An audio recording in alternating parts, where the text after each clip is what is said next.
Members of the U.S. Coast Guard don't think twice about taking a dip.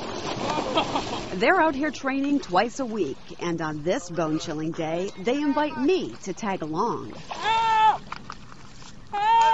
I was the guinea pig for this exercise. Are you out here by yourself? As my rescuer pulled me out of the water. But what if the Coast Guard isn't around and you have to get out on your own? Even for the experts, it's tricky. Very easier said than done. We recommend people carry either 2 screwdrivers or 2 ice picks with them. And that's my next test, hoisting myself out with ice picks. You don't get far without them because there's nothing to grip on slippery ice. Once I'm out, I'm told to roll away from the edge so the ice doesn't break any further. The ice is dangerous. It's unpredictable. You don't know what it's going to do. You don't know how thick it is. You just have to be smart if you're going to do any type of recreation or anything on the ice. Rescuers never know when they'll get the call for a fallen fisherman or submerged snowmobiler. The Coast Guard and local fire departments are first responders, but if the rescue becomes a recovery, divers with scuba gear are called in. Even in the dead of winter, they're training too.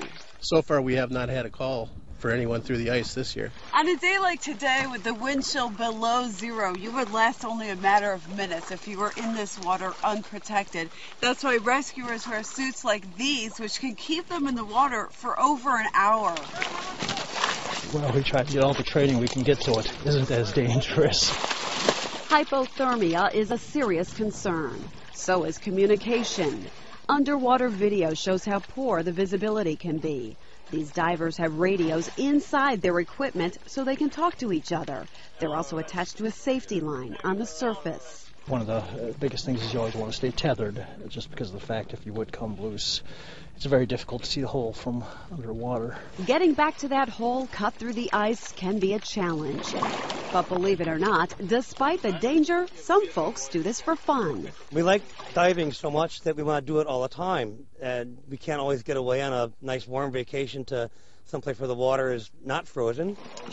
During our visit, one woman made her first recreational ice dive. And she did it in a wetsuit, not a dry suit like the one I wore, which kept the water out. Congratulations, you are now a certified ice diver. Most people never want to find themselves in this situation. But if you ever do, the most important thing to remember is to stay calm. The best thing to do is try to hold on to the ice if you can. If you can't pull yourself out, curl into a fetal position while hanging onto the ice. That will protect your vital organs as long as possible until rescuers arrive. A few minutes can mean the difference between life and death. It's why these heroes brave the elements to train for tragedy. Kathy Orris, Fox 6 News.